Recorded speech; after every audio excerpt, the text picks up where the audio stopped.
Vecna no siempre fue una criatura cubierta de enredaderas que vivía en un infierno. Alguna vez fue un niño llamado Henry Creel, y su transformación de un chico sensible al general de 5 estrellas del Upside Down es uno de los giros argumentales más impactantes y brillantes en la historia de la televisión. Esta es la historia completa y aterradora de Vecna, explicada. Nuestra historia comienza mucho tiempo atrás, a finales de la década de 1940, con el nacimiento de Henry Creel. Nacido de Victor y Virginia Creel, Henry siempre fue diferente. Tenía una hermana, Alice, pero nunca logró encajar con los demás niños. Su propio padre lo describía como un niño profundamente sensible, mientras que el mismo Henry recordaba que sus maestros y doctores simplemente lo llamaban roto. Ahora, aquí es donde las cosas se vuelven un poco confusas, porque existen un par de versiones diferentes sobre la infancia de Henry, y sinceramente, eso lo hace aún más intrigante. Dado que los recuerdos de Henry están, por decirlo suavemente, alterados, su propio relato no es precisamente el más confiable.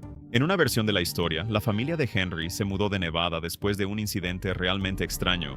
Aparentemente, el joven Henry estaba jugando en unas cuevas y se topó con equipo científico robado. Este equipo lo transportó a él y a un científico a otra dimensión, la dimensión X, durante unas aterradoras 12 horas.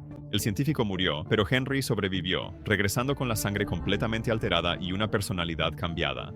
Fue después de esto que supuestamente paralizó a otro niño con su mente, lo que llevó a su familia a empacar e irse.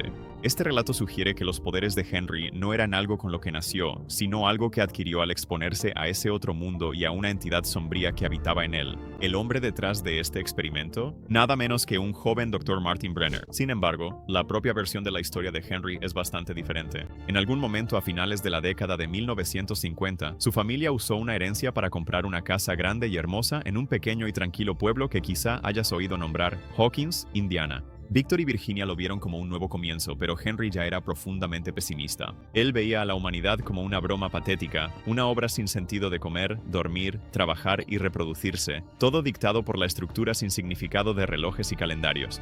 Fue en esta nueva casa donde encontró algo con lo que finalmente pudo identificarse, un nido de viudas negras. Le fascinaban, viéndolas como depredadores incomprendidos que aportaban orden y estructura al ecosistema. No eran malvadas, simplemente cumplían con su propósito. Esto lo inspiró a dibujar su propio superdepredador fantástico, una bestia gigante parecida a una araña que, seamos honestos, nos resulta terriblemente familiar. También fue por esa época cuando Henry se dio cuenta de que ya no tenía que seguir las reglas de la sociedad. Descubrió que tenía increíbles habilidades psicoquinéticas. Empezó con cosas pequeñas, haciendo que el reloj de péndulo de su casa marchara hacia atrás, pero pronto pasó a actos más siniestros. Comenzó a mutilar y matar pequeños animales, no solo con sus manos, sino adentrándose en sus mentes y recuerdos. Estaba practicando. Los poderes de Henry crecieron, y también su desprecio por su familia. Usó sus habilidades para atormentar a su padre, Victor, un veterano de la Segunda Guerra Mundial. Proyectaba visiones en la mente de Victor, obligándolo a revivir su peor trauma de guerra, ordenar el bombardeo de una casa civil y ver a un bebé arder en su cuna. Víctor, comprensiblemente, empezó a perder la razón, convencido de que un demonio rondaba su hogar. Su madre, Virginia, era más perceptiva. Ella sospechaba que Henry era la fuente de todo el horror y planeó enviarlo a un psiquiatra, específicamente al Dr. Brenner, a quien había contactado para pedir ayuda. Cuando Henry escuchó esto, se sintió completamente traicionado. En su mente, él no era el que estaba roto, era la sociedad. Su madre intentaba arreglarlo, obligarlo a volver a la caja que él tanto despreciaba. Decidió que no tenía otra opción.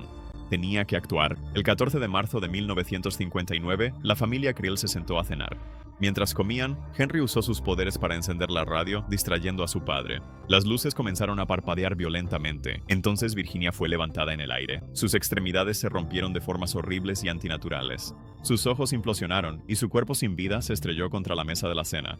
Victor tomó a Alice e intentó huir, pero Henry cerró la puerta principal de golpe con la mente. Luego sumergió a su padre de nuevo en las pesadillas ardientes de la guerra. Mientras Victor estaba perdido en la visión, Henry se volvió contra su hermana, Alice, matándola de la misma manera brutal que a su madre. Planeaba matar a Victor al final, pero cometió un error crucial: encender la radio. La música, lo que Victor describió más tarde como la voz de un ángel, actuó como un ancla a la realidad. Fue justo lo suficiente para que Victor pudiera liberarse de la alucinación. Cuando Victor salió de su trance, Henry, tras haber sobreexigido su inmenso poder, colapsó en un coma. Cuando llegó la policía, encontraron una escena espantosa: 2 cadáveres, un padre traumatizado y un hijo inconsciente. Victor Creel fue arrestado por los asesinatos y enviado al Hospital Mental Penhurst, donde más tarde intentaría quitarse la vida arrancándose los ojos. Al mundo se le dijo que Henry Creel murió a causa de sus heridas una semana después, pero eso era una mentira. Henry no murió. Despertó de su coma para encontrarse en un nuevo hogar estéril, el Laboratorio Nacional de Hawkins, bajo el control absoluto del Dr. Martin Brenner. Brenner no veía a Henry como un niño al que había que ayudar, sino como un espécimen que debía ser estudiado. Tatuó el número 001 en el brazo de Henry, convirtiéndolo en el primero de una línea de niños con dones psíquicos. Durante años, Brenner realizó pruebas con Henry, tratando de entender y replicar sus increíbles poderes. Pero Brenner también le tenía un profundo miedo. Sabía de lo que Henry era capaz. Para controlarlo, Brenner le implantó un pequeño dispositivo en el cuello llamado Soteria, que suprimía sus poderes y lo volvía esencialmente normal. Henry se convirtió en un simple asistente en el laboratorio, un conserje glorificado que atendía a la nueva generación de sujetos de prueba, niños que Brenner había creado en sus intentos de hacer más Henrys. Despojado de su poder e identidad, Henry se volvió resentido y amargado. Era un prisionero, obligado a observar cómo Brenner intentaba moldear a estos otros niños en armas. Soportó torturas por parte de los otros asistentes bajo las órdenes de Brenner. Fue durante este tiempo que conoció a una niña que le recordaba a sí mismo, una niña que era acosada por los otros niños, que era poderosa pero también una marginada. Su nombre era Once. Henry vio en ella un espíritu afín. Comenzó a ser su mentor de manera sutil, ofreciéndole consejos y palabras de aliento. Le dijo que no reprimiera sus emociones negativas, su ira, su tristeza, sino que las canalizara, que las usara para hacer sus poderes más fuertes. La estaba manipulando. El 8 de septiembre de 1979, Henry puso en marcha su plan largamente gestado. Le contó a Once una historia cuidadosamente elaborada, que los otros sujetos de prueba planeaban matarla y que Brenner lo permitiría. Le dio una tarjeta de acceso y le dijo que lo encontrara en el sótano, mostrándole una tubería de desagüe secreta que podía usar para escapar. Pero había una trampa. Él no podía ir con ella por el rastreador que tenía en el cuello. La manipuló, convenciéndola de que el chip Soteria era un rastreador y que necesitaba usar sus poderes para quitárselo. Una Once agradecida y confiada accedió. En el momento en que el chip salió, los poderes de Henry regresaron de golpe. La fuerza aterradora y total del número 1 fue desatada. Cuando los guardias los acorralaron, Henry retorció sus cuerpos, torció sus extremidades y los asesinó con un simple movimiento de muñeca. Le dijo a Once que esperara en un armario, revelando el tatuaje 001 en su brazo antes de salir a ajustar cuentas. Lo que siguió fue una masacre. Henry se movió por el laboratorio como un fantasma, masacrando a cada sujeto de prueba y miembro del personal que se cruzaba en su camino. Fue un acto de pura venganza. Cuando Once salió del armario, lo encontró en el cuarto del arco iris, de pie sobre el cadáver del número 2. Fue ahí donde lo reveló todo. Le explicó su pasado, su filosofía, su creencia de que la humanidad era un virus que debía ser erradicado. Se veía a sí mismo y a Once como seres superiores, depredadores que podían transformar el mundo en algo más puro. Le pidió que se uniera a él, pero Once se negó. Ella vio el monstruo en el que se había convertido. Enfurecido por su rechazo, Henry la atacó. Henry era más fuerte, más experimentado y casi la mata. Pero cuando estaba a punto de asestar el golpe final, Once recurrió a un recuerdo, no uno de ira o tristeza como él le había enseñado, sino uno feliz del amor de su madre. En ese momento, su poder superó al de él. Lo lanzó contra la pared y, a medida que su poder lo sobrepasaba, su cuerpo comenzó a desintegrarse. Pero en vez de matarlo, hizo algo diferente, algo que ni siquiera ella comprendía.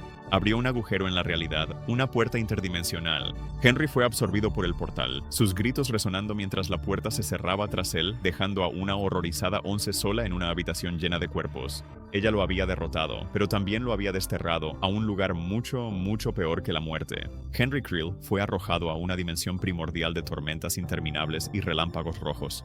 Durante lo que pareció una eternidad, cayó por ese infierno mientras los relámpagos lo golpeaban una y otra vez, quemando su piel, retorciendo su cuerpo y transformándolo en algo monstruoso e irreconocible. El niño llamado Henry fue consumido por el fuego, y un nuevo ser comenzó a tomar forma.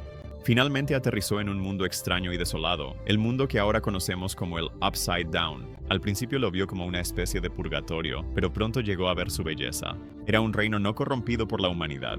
Exploró este nuevo hogar, encontrándose con su extraña flora y fauna, incluyendo a los Demogorgons. Era un pionero, un explorador. Entonces encontró lo más extraordinario que había visto jamás. Una masa arremolinada de partículas oscuras, como una tormenta. Una nube viviente que estaba conectada psíquicamente con cada criatura de la dimensión. Era una mente colmena, una conciencia cruda e indómita. Henry, con su inmenso poder psíquico, vio su potencial. Extendió su mente y le dio a la entidad informe una forma que le complació, una forma nacida de su obsesión infantil, un colosal monstruo con forma de araña. Él había creado a las Zotamentes. Se convirtió en el cerebro, el comandante, el general de 5 estrellas de la mente colectiva. Ya no era Henry Creel ni número 1, era el amo de esta oscura dimensión.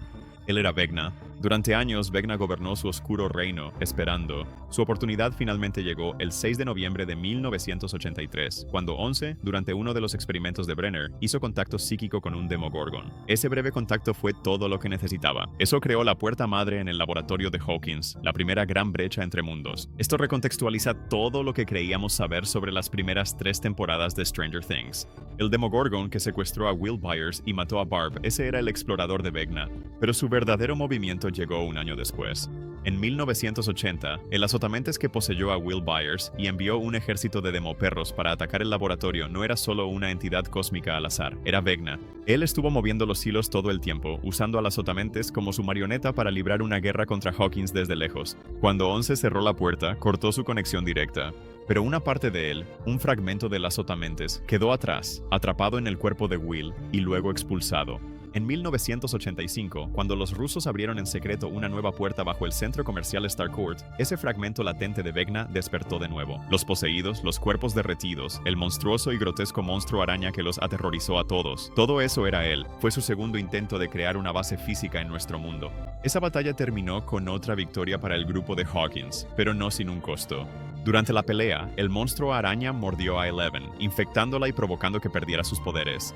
Esto fue una victoria crucial para Vecna. Había neutralizado a su única amenaza real. Para marzo de 1986, Vecna tenía un nuevo plan. Ya no necesitaba que alguien más abriera una puerta para él. Había aprendido, tal vez estudiando los poderes de Eleven o robando una parte de ellos cuando la mordió, cómo crear los suyos propios. Comenzó a atacar a adolescentes en Hawkins que sufrían traumas y culpas intensas. Invadía sus mentes, atormentándolos con visiones de sus peores miedos y una imagen recurrente de su reloj de abuelo, cuyos tañidos marcaban la cuenta regresiva de sus últimas horas. Se alimentaba de su dolor y una vez que estaban en su punto más aterrador, los arrastraba a su guarida mental, una dimensión surrealista de color rojo sangre con una versión fracturada de la casa Creel en el centro. Allí los mataba de la misma manera en que había matado a su madre y a su hermana, rompiendo sus cuerpos y arrancándoles los ojos. Cada asesinato abría una nueva pequeña puerta al Upside Down en el mundo real. Su objetivo final era abrir 4 portales, suficientes para fusionar las dimensiones y hacer que su oscuro mundo colisionara con el nuestro. Su primera víctima fue Chrissy Cunningham, una popular animadora que en secreto luchaba contra un trastorno alimenticio y el abuso verbal de su madre. La mató en la caravana de Eddie Manson, convirtiendo a Eddie en el principal sospechoso del pueblo. El siguiente fue Fred Benson, un reportero del periódico escolar atormentado por la culpa de sobreviviente tras un accidente automovilístico fatal. Luego vino Patrick McKinney, un jugador de baloncesto que lidiaba con un padre abusivo. Uno a uno fueron cayendo y los portales se abrieron. Su cuarto objetivo fue Max Mayfield. Aún afectada por la culpa y el trauma de haber visto a su hermanastro, Billy, sacrificarse en el centro comercial Starcourt, ella era la candidata perfecta. Vecna comenzó su asalto psicológico y Max se dio cuenta de que estaba experimentando los mismos síntomas horribles que las otras víctimas. El tiempo corría para ella. Aquí es donde el grupo de Hawkins finalmente descubrió una pieza del rompecabezas. Al hablar con un ahora anciano Victor Creel en Penhurst, Nancy y Robin descubrieron que él sobrevivió porque la música rompió el trance. Se dieron cuenta de que la música podía ser un ancla a la realidad.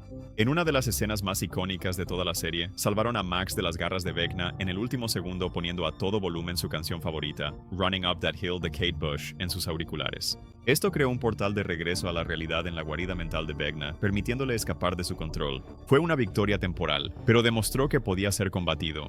El enfrentamiento final fue una guerra total multidimensional. El grupo de Hawkins ideó un plan con varias fases. Max actuaría como cebo, permitiendo intencionalmente que Vecna entrara en su mente para distraerlo.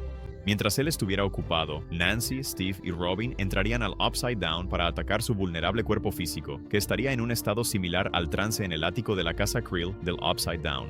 Al mismo tiempo, Eddie y Dustin distraerían a las hordas de Demobats que custodiaban la casa. Sin que ellos lo supieran, tenían 2 grupos más de aliados. En Rusia, Hopper, Joyce y Murray decidieron luchar contra la mente colmena matando a los Demogorgons y al fragmento del azotamentes que estaba cautivo en la prisión soviética. Y en un tanque de privación sensorial improvisado en el congelador de una pizzería, Eleven decidió conectarse a la mente de Max para enfrentarse a Vecna en su propio terreno.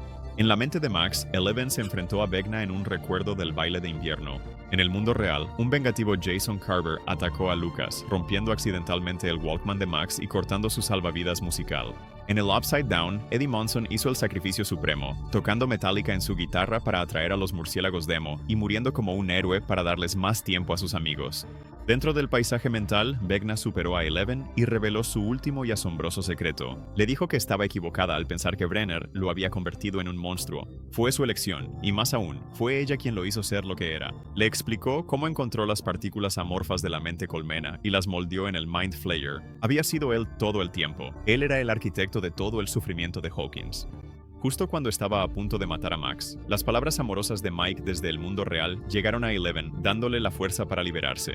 En Rusia, Murray quemó a los Demogorgons de la prisión con un lanzallamas, enviando agonía a toda la mente colmena y debilitando a Vecna. Esto le dio a Nancy, Steve y Robin la oportunidad que necesitaban. Irrumpieron en el ático y atacaron el cuerpo físico de Vecna, prendiéndolo fuego con cócteles Molotov y disparándole con una escopeta. El asalto desde todos los frentes fue demasiado. El cuerpo físico de Vecna fue lanzado por la ventana del ático, estrellándose contra el suelo, pero cuando el trío salió para confirmar la muerte, el cuerpo ya no estaba. Incluso en la derrota, él había ganado. El ataque a Max, aunque interrumpido, había sido suficiente. Su corazón se detuvo por más de un minuto, lo que técnicamente la convirtió en su cuarta víctima. La cuarta y última puerta se abrió de golpe en el ático de la casa Krell, y las 4 puertas comenzaron a expandirse por Hawkins, convergiendo en el centro del pueblo y creando una enorme grieta ardiente. 11 usó sus poderes para reiniciar el corazón de Max, salvándole la vida, pero dejándola en coma, aparentemente sin conciencia. El Upside Down había comenzado su invasión de Hawkins, así que esa ha sido toda la retorcida historia de Henry Creel, también conocido como Uno, también conocido como el monstruo Vecna. ¿Qué parte de su historia te sorprendió más? Déjanos tu opinión en los comentarios, y si quieres ver más contenido y teorías sobre Stranger Things, haz clic en el video que aparece en pantalla ahora.